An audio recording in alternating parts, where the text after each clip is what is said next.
Hello नमस्कार, स्वागत है आप सभी का पेन एग्जाम यूट्यूब चैनल पर। आज हम लोग इस सेशन में बात करने वाले हैं हिंदी मैराथन के बारे में।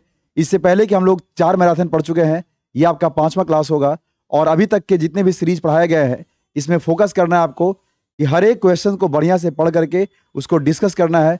साथ ही साथ 2 जगह पे ज़्यादा फोकस करने की जरूरत आपको है। एक आपका वर्तनी है, दूसरा आपका गद्यांश है, क्योंकि इन सब चीज़ों पर आप अक्सर मात खा जाते हैं और आपको शरणार्थी शब्दों का जो मेन जहाँ पे हम डिस्कस करते हैं, कंटेंट उसको बनाते हैं, उसको आप लोग फोकस करके अच्छे से पढ़ लीजिएगा। तो चलिए हम लोग बिना देर के शुरू करते हैं। इस बार का हमारा जो मिशन है वो है मिशन वर्दी, जो 2023 में आपको लेकर रहना है और उसी में पेन एग्जाम आपके लिए हमेशा तत्परता के साथ काम कर रहा है। चलिए आगे बढ़ते हैं, शुरू करते हैं हिंदी मैराथन गागर में सागर भरने का आज। और शुरू करते हैं आज के पहला सवाल जो आपके स्क्रीन पे ये है। डैश हमारी राजभाषा है, उचित शब्द लिखिए। संस्कृत, हिंदी, गुजराती या मराठी, क्या यूज करेंगे बताइए। तो आप जानते हैं कि बाकी जो लिखे गए ऑप्शन है ना, वो सब क्या है।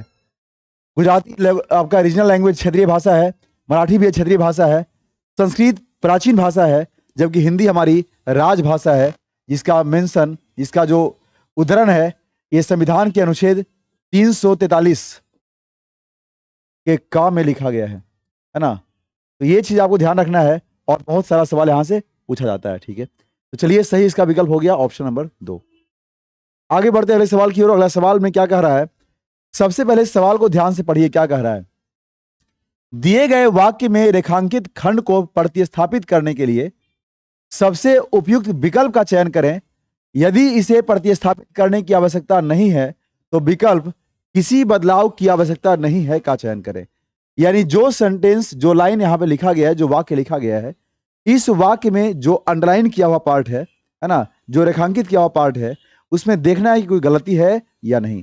अगर गलती नहीं है तो इसका सही विकल्प हो जाएगा किसी बदलाव की आवश्यकता नहीं। अगर गलती है तो क्या गलती है वही आपको चुन कर आंसर करना है। आइए सवाल देखते हैं क्या है। मैं आम खाया गया। देखिए, खाया गया जैसे बोल दिया तो ये हो गया आपका कर्म वाच्य। क्या बोलते हैं आप लोग, वाच्य 2 तरीके का होता है ना। एक का नाम बोलते हैं आप लोग कर्तृवाच्य और दूसरे का नाम बोलते हैं आप लोग कर्मवाच्य। क्या मीनिंग बोलते हैं, कर्मवाच्य। कर्तृवाच्य का मतलब होता है एक्टिव वॉइस, कर्मवाच्य का मतलब होता है पैसिव वॉइस। मैं इसलिए यहाँ पे इंग्लिश इसका अनुवाद बता रहा हूँ ताकि आपको समझने में आसानी हो। यहाँ पर मेन जो होता है कर्म होता है, यहाँ पर इसका कर्ता होता है यानी सब्जेक्ट होता है, ठीक है। चलिए ध्यान रखिएगा। तो सवाल कह रहा है कि मैं आम खाया गया, जैसे यहाँ पे ये सब लिखा हुआ है या गया, ठीक है ना, तो आप समझ लीजिए कि सेंटेंस कर्मवाच्य है, जहां पर इसका जो ऑब्जेक्ट है यानी कर्म है, इस पर इसका फोकस किया जा रहा है। तो यहां पर हो जाएगा मेरे को भी नहीं होगा, मुझे भी नहीं होगा, मुझसे हो जाएगा। यानी मुझसे आम खाया गया, या फिर आप ऐसे भी कर सकते थे, मेरे द्वारा आम खाया गया, ठीक है। यानी सेंटेंस को आप कर्मवाच्य में लिखने की कोशिश करना था इसमें, ठीक है। चलिए इसका सही विकल्प हो गया ऑप्शन नंबर 4। आगे बढ़ते अगले सवाल की ओर, देखिए क्या है। मेरे ऊपर परिवार के पालन पोषण का डैश है। मेरे ऊपर परिवार के पालन पोषण का डैश है। आप सब लोग पढ़ाई कर रहे हैं, मेहनत कर रहे हैं इतने, है ना। आप सबका उद्देश्य है कि आपको किसी भी तरीके से एग्जाम को इस बार क्रैक करना है और मिशन आपका यही है कि एग्जाम क्रैक करके अपने परिवार वालों को, अपने घर वालों को क्या करना है, खुशियां देनी है, ठीक है। तो इसका मतलब कि आप अपने परिवार का पालन पोषण करने का क्या निर्वहन उठाने वाले हैं, आभार, आधार और दायित्व। तो आभार का तो मतलब होता है कि आप उसके प्रति सहानुभूति, कृतज्ञता दिखाते हैं, है ना। आधार यहाँ को मतलब बनता नहीं इसमें। अब बच गया निर्वहन और बच गया दायित्व। दोनों में बहुत ही मामूली अंतर है, बहुत ही मामूली अंतर। जब आप किसी भी काम को करने के लिए काफी अल्प अवधि के लिए, थोड़े समय के लिए अगर उस काम को करने की जिम्मेदारी उठाते हैं तो उसे हम निर्वहन बोलते हैं। लेकिन लंबे समय के लिए जब उस काम को करने की जिम्मेदारी अपने कंधों पर लेते हैं तो उसे हम दायित्व बोलते हैं। यही मेन अंतर है। क्या है मेन अंतर, तो निर्वहन का मतलब यहां हो गया अल्पा अवधि के लिए जिम्मेदारी उठाना, इसे हम निर्वहन बोलते हैं। लेकिन जब एक लंबे समय के लिए, लंबी अवधि के लिए उठाते हैं हम लोग,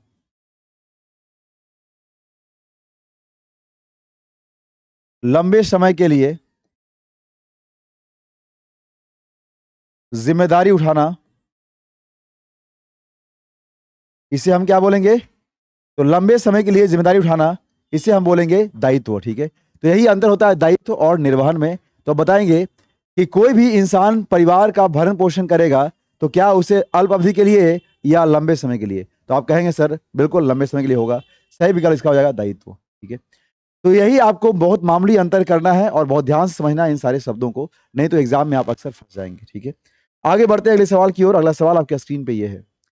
यहां भी वही बात लिखा है, जो रेखांकित किया हुआ शब्द है उसी में आपको सही विकल्प का चयन करना है। इसमें अधिक जनसंख्या अनेक समस्याओं को जन्म देता है। तो सबसे पहले यहां देखना है कि अधिक जनसंख्या जो है अनेक समस्याओं को जन्म देता है या देती है, हो जाएगा। तो आपको सुन करके भी थोड़ा सा मन में अजीब लग रहा होगा कि भाई इस जनसंख्या जो है ना, यानी अनेक क्या लिखा है यहाँ पर कि अधिक जनसंख्या अनेक समस्याओं को क्या करती है? जन्म देता है नहीं, देते हैं भी नहीं, देती है, हो जाएगा। ठीक है, तो यहां पर तो ये ऑप्शन होगा जन्म देती है, जन्म देती है और जन्म देती है।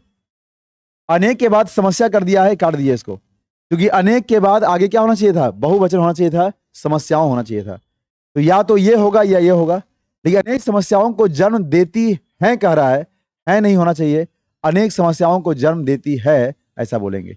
और है में जानते हैं, है जो है ये बात करता है एक वचन के फॉर्म में, जाती है, खाती है, जाती हैं, या तो उसे रिस्पेक्ट करने के लिए और या फिर जब प्लूरल फॉर्म में यूज करते हैं यानी बहुवचन में यूज करते हैं। तो ये ध्यान रखना है। ठीक है, आगे बढ़ते हैं अगले सवाल की ओर। अगला सवाल आपके स्क्रीन पे ये है। छठी का दूध याद आना मुहावरे का सही अर्थ क्या है? छठी का दूध याद आना, संकट के समय पिछले सुख की याद आना, अतीत पर गौरवान्वित होना, संकट के समय पिछले दुख की याद होना, या अत्यंत प्रसन्नता होना। इस तरह का सवाल जब भी आप देखते हैं तो अक्सर कहीं ना कहीं आपको क्या होता है कि हमेशा आपके मन में एक विचार आते रहता है। वो विचार यही है कि यहाँ जो शब्द लिखा है छठी का दूध, ठीक है, तो आप सोचिए आपके माइंड में क्या विचार आता है कि भाई बहुत पुरानी बातें कह रहा है ना? तो पुरानी बातें कह तो रहा है लेकिन वो दुख की बात नहीं कर रहा है, वो बात आपको खुश रहने या खुश करने की बात कर रहा है। तो संकट के समय में जब आप मुसीबत में पड़ते हैं तो पिछले सुखों की याद करते हैं, है ना? उसी को हम लोग बोलते हैं इसमें। ठीक है ना, ध्यान रखिएगा। चलिए, सही विकल्प का हो गया ऑप्शन नंबर ए। आगे बढ़ते हैं। दिए गए वाक्य के किस भाग में त्रुटि है? केवल आप ही यह निपुणता से कर सकते हैं। देखिए, अगर इसको आप अंग्रेजी के अनुवाद से समझे आप लोग, तो वहां पर एक शब्द होता है ओनली। क्या होता है वहां पे शब्द? एक शब्द वहां पे होता है ओनली, होता है। ओनली का मतलब होता है केवल, केवल। ठीक है, हम इस बात को इसलिए यहां बताने की कोशिश कर रहे हैं ताकि आप चीजों को एक साथ कोरिलेट कर सके। जैसे मैंने कहा केवल मैं ही कर सकता हूं, इसका मतलब आपको मेरा एरोगेंस, मेरा घमंड इस बात में दिख रहा होगा कि केवल मैं ही कर सकता हूं, मेरे अलावा कोई कर नहीं कर सकता। लेकिन मैं इस काम को कर सकता हूं, है ना, यानी मैं केवल इसी काम को कर सकता हूं और दूसरा काम हम नहीं कर सकते। ये बात हो गया। तो आप दोनों लाइन में आप अंदर देखें तो आपको समझ में आ गया होगा कि आखिर क्या किस तरीके से डिफरेंस होता है। तो यहाँ पे कह रहा है केवल आप ही काम निपुणता से कर सकते हैं। यहाँ जो आप ही है ऐसा नहीं होना चाहिए, यही भाग में गलती है, त्रुटि है। ये विकल्प आपका हो जाएगा ऑप्शन नंबर बी। तो आप ही शब्द का यूज नहीं करना है, केवल आप यह काम कर सकते हैं ऐसा बोलेंगे। ठीक है, बढ़ते हैं अगले सवाल की। अगला सवाल आपके स्क्रीन पे ये है। दिए गए शब्द के समानार्थी शब्द का चयन करना है।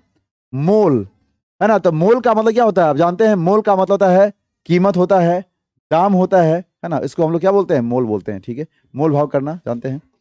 अब बताइएगा यहाँ पर क्या इसमें हो जाएगा? तो मोल का हो जाएगा कीमत, दाम या मूल्य। मुक्ति दिया है विकल्प में, उसका हो जाएगा परधाम, निर्वाण, मोक्ष या परम पद। यानी जीवन से मुक्ति की बात यहाँ कर रहा है। ठीक है ना, किसी से मुक्ति की बात नहीं। मूल का मतलब होता है जड़ होता है, आधार होता है, नींव होता है, बुनियाद होता है, आधार स्तंभ होता है। इन सब को जड़ बोलते हैं, यानी मौलिक होता है, आरंभ होता है, आधारशिला होता है, और भी शब्द कह सकते हैं आप लोग। मलिन का मतलब गंदा होता है, तो मलिन ऐसे भी लिखाएगा और मलिन ऐसे भी लिखाएगा। इसी का मतलब मैला होता है, गंदा होता है। ठीक है ना, ऐसा यूज करते हैं। तो बताएंगे आप मोल का सही विकल्प का चयन करिए और बताइए कि इसका सही आंसर कौन सा हो जाएगा। तो आप कहेंगे सर इसमें सही जो आंसर हो जाएगा आपका दाम। ठीक है, आगे बढ़ते हैं अगले सवाल की ओर। अगला सवाल आपके स्क्रीन पे ये है। सही वर्तनी वाले शब्दों का चयन करना है। बताइए, तो आप सिंपल सी बात जानते हैं भाई, परिणाम क्या होता है, मीनिंग है ना, परिणाम ऐसे यूज करते हैं। तो सही आंसर कर लेंगे आप लोग ऑप्शन नंबर बी। ठीक है बात, चलिए आगे बढ़ते हैं अगले सवाल की ओर। आपको अगला क्वेश्चन वही करना है, सही वर्तनी का चयन करना है। धाराशाही का सही वर्तनी क्या होगा, यानी इसको किस तरीके से हम लोग लिखेंगे, धाराशाही है ना, धराशाही या धाराशाही बोल सकते हैं। तो आप जानते हैं धराशाही का मतलब होता है जो पूरी तरह से गिर जाने के अर्थ में, लेकिन गिर करके पृथ्वी पर, धरा पर, धरती पर लेटे रहना, पड़े रहना, उसी बोलते हैं धराशाही हो जाना। ठीक है, तो सही विकल्प का हो जाएगा ऑप्शन नंबर 4 इसमें। धराशायी नहीं होता है, धराशायी होता है। ठीक है, धराशायी ध्यान रखिएगा आप लोग, है ना, बहुत मामूली से इसमें अंतर है। चलिए ठीक है बात, आगे बढ़ते हैं। अच्छा, हाँ बोलने हम लोग धराशायी नहीं, यहाँ पे थोड़ा ध्यान रखिएगा, बोलने हम लोग धराशायी यूज करते हैं। क्या यूज करते हैं हम लोग, धराशायी यूज करते हैं। ठीक है, धरा का मतलब धरती होता है और शाही का मतलब पड़ा रहना होता है, धराशायी। ठीक है, यहाँ पे थोड़ा सा बोलने में मिस्टेक हो गया, है ना, धराशायी नहीं बल्कि धराशायी यूज करते हैं। चलिए आगे बढ़ते हैं अगले सवाल की ओर। अगला सवाल आपके विकल्प है ना, आपके ये है, देखिए, उन्नति का विलोम शब्द देना है, दुर्गति, अपनति, सम्मति या फिर अवनति। उन्नति का मतलब होता है बढ़ना ऊपर, क्या क्या इसका उल्टा हो जाएगा, अवनति। क्या इसको बोलेंगे, अवनति बोलेंगे, है ना। दुर्गति का यहाँ हो जाएगा संगति हो सकता है। ठीक है, यहाँ हो जाएगा अवनति। अवनति का मतलब नीचे की ओर आना, उन्नति मतलब ऊपर की ओर बढ़ना। ठीक है, तो ये इसका होता है विकल्प। ठीक है ना, आगे बढ़ते हैं अगले सवाल की ओर। अगला सवाल आपके स्क्रीन पे ये है, अतिथि की सेवा करने वाले को क्या बोलते हैं आप लोग, अतिथि की सेवा करने वाले को क्या बोलते हैं, बताइए फटाफट। जो अतिथि की सेवा करता है उसको क्या बोलते हैं, इसे हम लोग बोलते हैं आतिथ्य, नहीं आतिथ्य। क्या बोलते हैं, अतिथि की सेवा करने वाले को हम बोलते हैं आतिथ्य बोलते हैं। इसको ही बहुत ध्यान से रखना है ना, आतिथ्य नहीं। ठीक है, तो सही आपका जो ऑप्शन हो जाएगा ऑप्शन नंबर बी हो जाएगा। आशुतोष का मतलब होता है जो हमेशा खुश रहता है, प्रसन्न रहता है, उसको क्या बोलते हैं हम लोग, आशुतोष बोलते हैं। यानी जो हमेशा प्रसन्न या खुश रहता है उसको क्या बोलते हैं हम लोग, आशुतोष बोलते हैं। ये बात आपको ध्यान रखना है। ठीक है, जो तुरंत प्रसन्न हो जाता है, खुश हो जाता है, इसको। और आतिथ्य क्या होता है, आतिथ्य एक ऑप्शन आ दिया है, आतिथ्य है ना। आतिथ्य क्या होता है, आतिथ्य का मतलब होता है जो किसी अतिथि की, यानी मेहमानों की सेवा करने के साथ साथ उनकी जरूरतों को पूरा करता है, उसी को बोलते हैं आतिथ्य। ध्यान रखिएगा। ठीक है, आगे बढ़ते हैं अगले सवाल की ओर। किसी और स्थान पर वाक्यांश के लिए एक शब्द होगा, किसी और स्थान पर। तो अन्यत्र का मतलब क्या होता है, बताइए। अन्यत्र, तत्र, यत्र और सर्वत्र।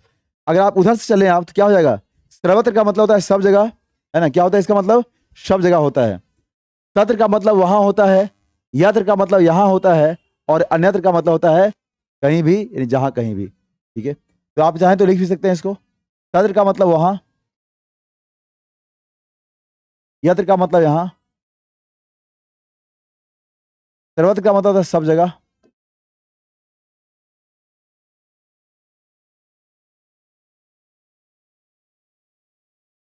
और आगे लिखा है इसमें फिर अन्यत्र मतलब किसी और स्थान पर। चलिए सही विकल्प का हो गया ऑप्शन नंबर ए। आगे बढ़ते हैं अगले सवाल की ओर। तिमिर का देना है विलोम शब्द, क्या देना है, तिमिर का विलोम शब्द। ये आप लोगों को बता दिए हैं, बताइए तिमिर का सही उल्टा मतलब उल्टा शब्द या इसका विलोम शब्द क्या होगा। इसे हम उल्टा शब्द बोलते हैं, ध्यान रखिएगा। ठीक है, तो तिमिर का मतलब होता है अंधेरा, डार्कनेस बोलते हैं, है ना। अगर इसका पर्यायवाची पूछता तो आपका होता ऑप्शन डार्कनेस, इसी का मतलब तिमिर होता है। इसका उल्टा यहाँ क्या हो जाएगा, प्रकाश। क्या इसको बोलेंगे, प्रकाश। ठीक है, आगे बढ़ते हैं अगले सवाल की ओर। देखिए अगला सवाल आपके स्क्रीन पे ये है, व्यथा का देना है पर्यायवाची शब्द, क्या देना है, व्यथा का पर्यायवाची शब्द देना है, बताइए। तो व्यथा का मतलब क्या होता है भाई, व्यथा का मतलब होता है वेदना, है ना। क्या होता है इसका मीनिंग, वेदना होता है, दुख होता है, संताप होता है, शोक होता है, खेद होता है, दुख होता है, पीड़ा होता है। इन सब को हम बोलते हैं व्यथा या वेदना बोलते हैं। वियोग का मतलब होता है विरह, विच्छेद, अलगाव या विक्षोभ। ये सब मतलब होता है वियोग, यानी अलगाव होने के अर्थ में, सेपरेशन के अर्थ में। ठीक है, फिर मीन दिया चिंता, चिंता का होता है ध्यान, फिक्र होता है, उहापोह होता है, रंज होता है ना। और आगे दिया है सुख, आमोद, प्रमोद, प्रसन्नता, उल्लास, हर्ष, आनंद। जितना भी शब्द जिसका मतलब होता है क्या होना, प्रसन्न होना, खुश होने के अर्थ में, ध्यान रखिएगा। ठीक है, तो बताइए यहाँ पे सही विकल्प इसका क्या हो जाएगा। तो व्यथा का यहाँ देना है आपको पर्यायवाची शब्द, व्यथा का पर्यायवाची देना है। तो दुख, वियोग, चिंता या सुख, दुख, वियोग, चिंता या सुख। यहाँ क्या बोलेंगे बताइए? दुख कर देंगे इसमें, ठीक है ना। वियोग का मतलब अलगाव होता है, चिंता मतलब ध्यान फिक्र होता है, और सुख का मतलब जानते हैं आमोद प्रमोद होता है, ठीक है। तो क्या यहाँ पे मेंशन किया हुआ है, ठीक है ना। चलिए आगे बढ़ते हैं अगले सवाल की ओर। अगले सवाल आपकी स्क्रीन पे ये है, क्या कर रहा है, बहुत ध्यान से देखिएगा। किसी फिर से वही बात आ गया, रेखांकित खंड दिया है, इस रेखांकित खंडों में आपको जो सही विकल्प लगे उसी का चयन करना है। इस क्वेश्चन में यही आंसर करना है आपको। परिवार नियोजन को कार्यक्रमों द्वारा जनसंख्या वृद्धि को रोका जाना चाहिए। तो परिवार नियोजन को कार्यक्रमों द्वारा, परिवार नियोजन के कार्यक्रमों द्वारा, है ना, क्या यूज करेंगे बताइए? या फिर परिवार नियोजन में कार्यक्रमों द्वारा, या परिवार नियोजन से कार्यक्रमों द्वारा। आप लोगों को मैंने फर्स्ट ही क्लास से पढ़ाया था विभक्ति के बारे में। विभक्ति मतलब कर्ता ने कर्म को करण से संप्रदान के लिए अपदान से जुदाई, है ना। उसके बाद क्या होता है, संबंध काके की अधिकरण में पर, ठीक है, ध्यान रखना है। अगर ये लाइन ध्यान रहेगा तो आपका सवाल बनाना आसान है। तो परिवार नियोजन को कार्यक्रमों द्वारा नहीं बोलेंगे, परिवार नियोजन के कार्यक्रमों द्वारा क्या किया गया, परिवार नियोजन के कार्यक्रमों द्वारा क्या किया गया बताइए? जनसंख्या वृद्धि को रोका जाना चाहिए, ठीक है। चलिए सही आंसर हो जाएगा ए नंबर। आगे बढ़ते हैं। आ गया गद्यांश, पढ़िए इसको और करिए सही विकल्प। गद्यांश को पढ़ करके आपको सही विकल्प का चयन करना है। आचरण की सभ्यता का देश ही डैश है। आचरण की सभ्यता का क्या है लिखा है, देश ही डैश है। यानी वैसे देश के बारे में यहाँ कल्पना की जा रही है या बात की जा रही है जिसका आचरण बेहतर हो, यानी जहाँ के लोगों की जो आचरण है वो काफी बेहतर हो, है ना, उसी को हम लोग यूज करते हैं, ठीक है ना। बताइए यहाँ पर क्या इसमें हो जाएगा, बताइए थोड़ा बताइए इसमें। तो क्या कहेंगे, मतवाला, निराला, रंगीला या भयंकर। दो ऑप्शन पहले काट दिए आप लोग, मतवाला और भयंकर तो यहाँ होगा नहीं, ठीक है।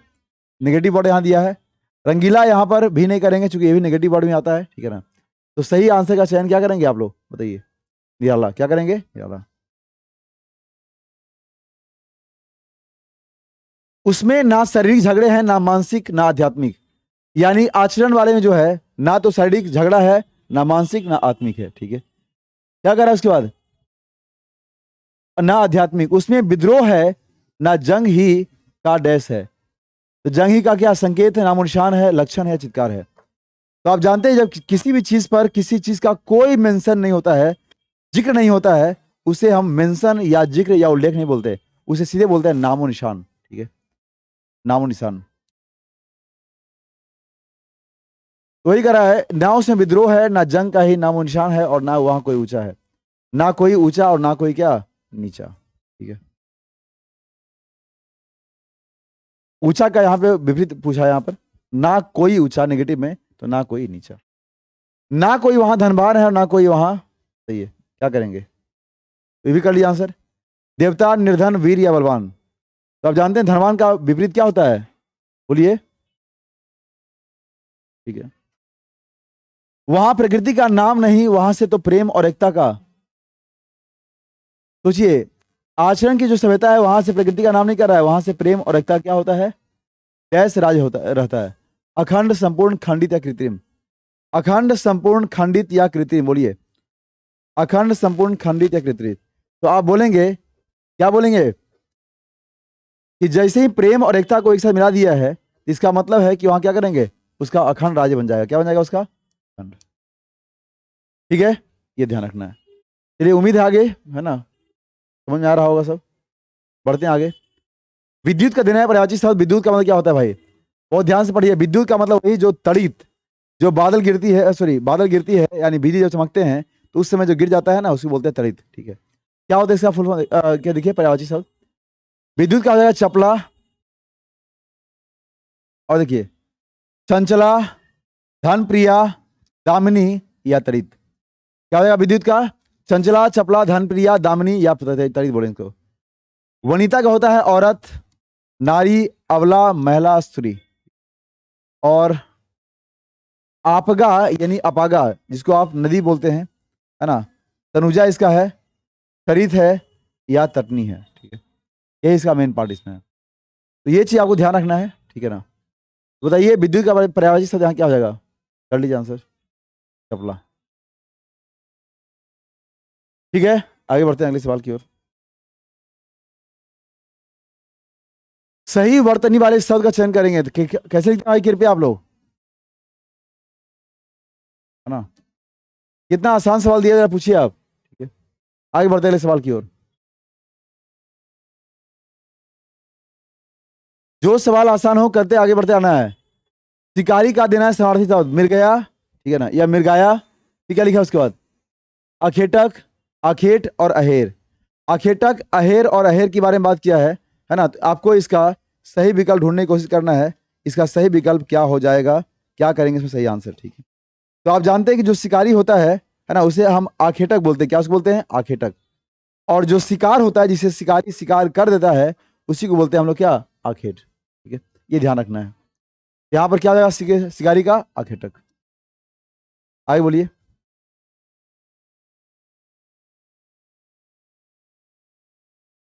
अगला सवाल दिया है मुमुक्ष, क्या लिखा है मीनिंग, मुमुक्ष। जो चक्र धारण करता है, जो सुंदर है, जो बहुत भूखा हो और जो मोक्ष चाहता हो। बताइए यहाँ पे क्या करेंगे इससे सही आंसर। तो आप जानते हैं कि जो बहुत ज्यादा खाता है उसे पेटू तो बोलते ही है। क्या उसको बोलते हैं, भुभुक्ष बोलते हैं उसको, है ना, या बहुभुक्ष बोलते हैं। क्या उसको नहीं बोलते हैं, बहुभुक्ष, ठीक है ना, या बुभुक्षित, ऐसा कह सकते हैं आप लोग। तो ये चीज ध्यान रखना है। जो मोक्ष चाहता है उसको मुमुक्ष बोलेंगे। क्या उसको बोलेंगे, मोक्ष बोलेंगे। और चक्र धारण करने वाले क्या बोलेंगे, चक्रधारी कह सकते हैं आप लोग, चक्रधारी। जो सुंदर हो, क्या ये भी पूछेंगे हमसे, जो सुंदर हो से क्या कहेंगे। तो आप बताइए कमेंट करके कि जो सुंदर है उसके लिए क्या यूज करेंगे, बताइए। जो सुंदर है उसके लिए क्या यूज करेंगे, बोलिए, फटाफट बोलना है। चलिए तो इधर आप लिख लीजिए आप लोग फटाफट, क्या कर रहा है भाई, वो भुक्षित।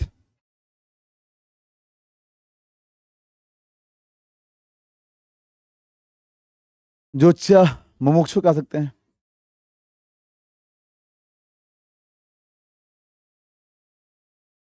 नेक्स्ट, आगे बढ़ते हैं अगले सवाल की ओर। अच्छा, आंसर भी करना है आपको ना।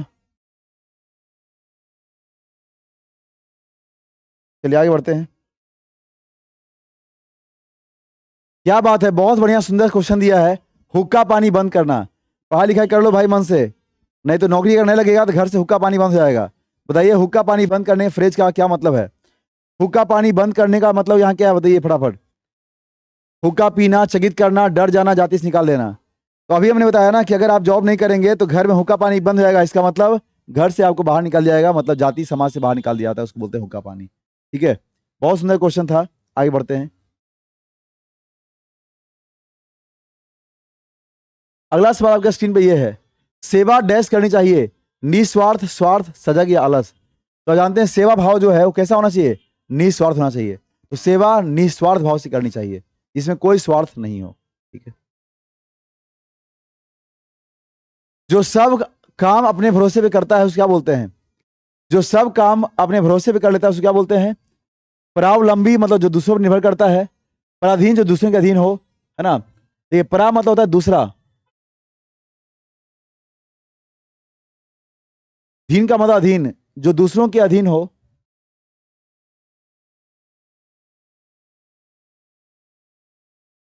और जो दूसरों पर निर्भर करता है परावलंबी। आज जो खुद पे भरोसा करता है वो क्या होता है, स्वावलंबी होता है, ठीक है।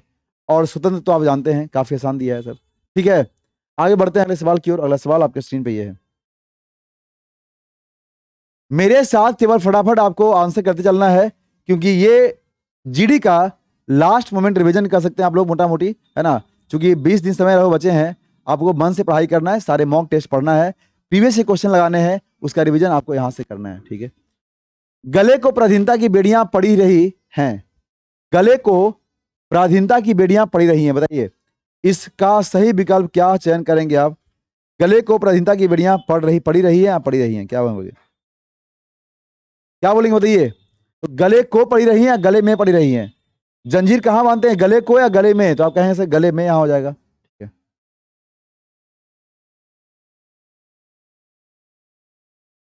गले को नहीं, गले में। कर्ता ने कर्म को अधिकरण में पर, ठीक है। तो गले में प्राधीनता की बेड़ियां पड़ी रही हैं, तो यहां सही आंसर करेंगे विकल्प नंबर सी, ऑप्शन ए यहां हो जाएगा, ठीक है। चलिए आगे बढ़ते हैं अगले सवाल की ओर। आपके स्क्रीन पे ये रहा। अब भारत में भी गगनचुंबी डैश बनने बनने का निर्माण होने लगा है। भारत में गगनचुंबी क्या बनने लगा है, भवा होगा नहीं, भवनो, भावन, भुवनो, इसे ऑप्शन काट दीजिए भाई, क्या हो जाएगा, भवनो। ठीक है, आगे बढ़ते हैं अगले सवाल की ओर। क्या है देखिए,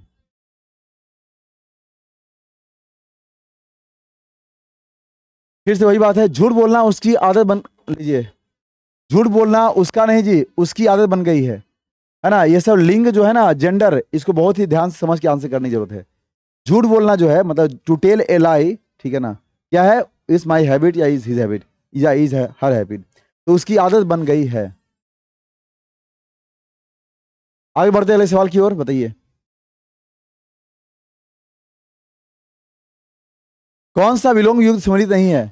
अनुराग, विराग, शुभ, अनिष्ट, भूगोल, खगोल, जय पराजय। अनुराग मतलब होता है स्नेह द्वेष, विराग मतलब होता है अलग, अनुराग हो गया शुभ अनिष्ट, शुभ का मतलब होता है शुभ जो अच्छा होने वाला है, और अनिष्ट का मतलब है अशुभ जो अच्छा नहीं होने वाला है, यानी जो बुरा होने वाला है, ठीक है ना। तो ये चीज बताइए यहाँ पर क्या इसमें करेंगे, क्या करेंगे बताइए इसमें, कौन सा सम्मिलित नहीं है, वो आपको आंसर करना है, कौन सा सम्मिलित नहीं है, ठीक है। तो कई लोग मार दिए होंगे भूगोल खगोल, भूगोल पृथ्वी पर, खगोल होता है अंतरिक्ष में भाई। देखिए ध्यान से, शुभ और अनिष्ट यहाँ पर यही ध्यान रखिएगा, इष्ट का मतलब देवता होता है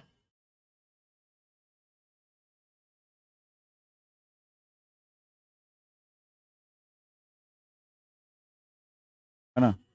इष्ट मीन्स क्या होता है, देवता, और अनिष्ट का मतलब क्या होता है, इष्ट का मतलब देवता और अनिष्ट का मतलब, तो जानते हैं उसी का क्या हो जाएगा, विपरीत यहाँ हो जाएगा। तो क्या यहाँ पे बताएंगे बताइए, यहाँ पर बताएंगे आप इसमें अनिष्ट है ना, इसी का इसका नेगेटिव होता है। चलिए आगे बढ़ते हैं अगले सवाल की ओर।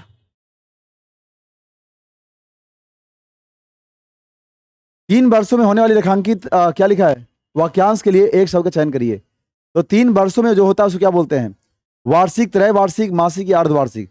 मासिक जो महीने में, अर्धवार्षिक जो 6 माह में, है ना, और वार्षिक जो है साल भर में, 3 साल में होती है, उसको बाद क्या बोलते हैं, त्रैवार्षिक बोलते हैं, त्रैवार्षिक, ठीक है। चलिए आगे बढ़िए अगले सवाल की ओर, फटाफट आपको आंसर करते चलना है। उसने अपने विवाह के डैश में पार्टी दी, उसने अपने विवाह के डैश में पार्टी दी, इसका सही आंसर करना है। तो विवाह के बताइए क्या उपलक्ष्य में करेंगे, विवाह के अवसर पर करेंगे। अच्छा देखिए हम तो बोल ही दिए यहाँ पर, अवसर रहता तो यहाँ क्या बोलते हैं, पर बोलते हैं, अवसर पर, किसी चीज के अवसर पर, है ना, ये ध्यान रखना है। तो यहाँ पे करा उसने अपने विवाह के लिए, तो यहाँ पे करेंगे तो फिर मेरा आने की जरूरत नहीं था, के समय में यहाँ होगा नहीं, के उपलक्ष्य में होता है, क्या होता है, के उपलक्ष्य में। तो उसने अपने विवाह के उपलक्ष्य पार्टी दी, है ना, और अवसर होता है कोई समारोह वगैरह के लिए जो हम यूज करते हैं, अवसर पर, ठीक है, मौके पर। वह एक आवश्यकीय कार्य से बाहर गया है, तो यहाँ पे देखिए आवश्यकीय कार्य, आपको सही विकल्प का चयन करके करते हुए इसका आंसर करना है। तो वह तो सही है भाई, आवश्यकीय को देखिए क्या लग रहा है आपको, आवश्यकीय को देखिए क्या लग रहा है, बताइए क्या ये सही है या गलत है, क्या ये सही है गलत है।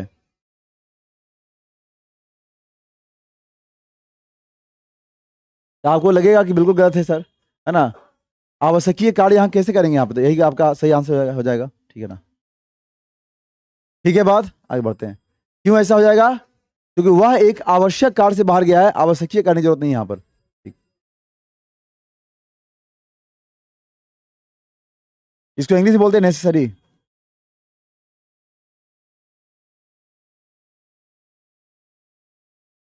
ठीक है। चलिए आगे बढ़ते हैं अगले सवाल की ओर। अब आपके सामने जो सवाल आ रहा है देखिए ध्यान से, क्या लिखा है, एक काम से दोहरा लाभ प्राप्त करना, एक काम से दोहरा लाभ प्राप्त करना उसको क्या बोलते हैं, एक तरकस के तीर होना, एक पर एक होना, एक ढेले से 2 चिड़िया मारना, एक थैली के चट्टे बट्टे होना, ठीक है। क्या कर यहाँ पर, एक काम से दोहरा लाभ प्राप्त करने का किसका अर्थ है, बताइए बहुत ध्यान से, बहुत ही सुंदर क्वेश्चन दिया है। इस क्वेश्चन का सही विकल्प क्या हो जाएगा, क्या इसका हो जाएगा, तो आप जानते हैं एक तीर से 2 निशाना होता है, तो तीर यहाँ ना देके ढेला कर दिया है, तो सही आप आंसर यही करेंगे, है ना, या तो एक तीर से 2 निशाना, या एक ढेले से 2 चिड़िया मारना, ठीक है। आगे जो यहाँ पे लिखा है उसमें क्या लिखा है ध्यान दीजिए, चट्टे बट्टे होना, चट्टे बट्टे का मतलब होता है दो लोगों की आदत एक जैसी होनी। चट्टे बट्टे मतलब क्या होता है? दो लोगों की आदतें एक जैसी होनी, उसको क्या बोलते हैं? एक थैली के चट्टे बट्टे होना। ठीक है, चलिए आगे बढ़ते हैं अगले सवाल की ओर। ये आपका फिर से गद्यांश आ गया और ये इस मैराथन का अंतिम गद्यांश है ना। देखिए ध्यान से, बहुत 5 नंबर यहाँ से फिक्स आपका रहेगा। सड़कें डैश हैं, साफ सुथरे हैं, चौड़ा है, सड़कें चौड़ा है, सड़कें गंदी है, सड़कें साफ सुथरे हैं। ठीक है, क्या बोलेंगे बताइए? फिर कह रहा है गंदा पानी गली गली में डैश बराबर दी जा रही है कि शहर को डैश रखें, फटी खुली चीजें मत खाओ, पर सुनता डैश है। कितना अच्छा क्वेश्चन लिखा है। मतलब आपको ये कह रहा है, आपको अपने आसपास के चीजों से अवेयर करने की कोशिश कर रहा है ना। क्या कर रहा है आपको? अवेयर का मतलब होता है सजग करने की कोशिश यहाँ कर रहा है। ठीक है, तो क्या है? सड़कें क्या है? जैसे यहाँ पे कह दिया है गंदे गंदा पानी, तो गंदा पानी करेंगे तो क्या करें? साफ सुथरे तो यहाँ होगा नहीं, यहाँ गंदी कर देंगे। यानी आपको हो जाएगा ऑप्शन नंबर डी। गली गली में बह, क्या हो जाएगा? अरे भाई गंदा पानी है तो गली गली में क्या होगा? गिर रहा है नहीं, बह रहा है। ठीक है। चलिए फिर कह रहा है उसके बाद डैश दी जा रही है, चेतावनी, खबर, सदर की औषधि। औषधि कब देंगे? जब आप बीमार पड़ेंगे तब ना, होगा नहीं। सतर्क मतलब होता है खुद से सावधान हो जाना। चेतावनी दी जा रही है, क्या बोलेंगे हम लोग? चेतावनी दी जा रही है बार बार। ठीक है, आगे बढ़ते हैं, देखते हैं क्या है। फिर कह रहा है दी जा रही है कि शहर को डैश रखें, तो शहर को क्या रखें? साफ सुथरा रखें। ये तीनों तो नेगेटिव वर्ड है ना। सही आंसर होगा साफ सुथरा। ठीक है, फटी खुली चीजें मत खाओ, पर कौन, किसने, वह या यह। इतने बोलते हैं, इतना सब बात कर दिए, फिर बोलते हैं सुनता कौन है मेरा भाई। यानी कौन सुनता है आपकी बात? यहाँ सही आंसर क्या करेंगे बताइए इसमें? कौन सुनता है, यानी कौन सुने जो आपकी बात हो। ठीक है, सही आंसर कर लिया यहाँ पर। ठीक है ना। चलिए, तो ये था आपका कंप्लीट हिंदी का मैराथन। उम्मीद है कि आपको ये मैराथन पसंद आया होगा, है ना। और इस वीडियो को अधिक से लोगों तक शेयर करिए ताकि इसका फायदा हर लोगों के पास मिल सके। और इस बार जो मिशन है कि सरकारी नौकरी आपके द्वार होने चाहिए, इसमें आप खूब मेहनत के साथ जुड़े रहें और मेहनत को काम करें। ठीक है, चलिए आगे हम लोग और बात करेंगे। मिलते हैं अगले क्लास में, तब तक के लिए बाय, जय हिंद। हो गया।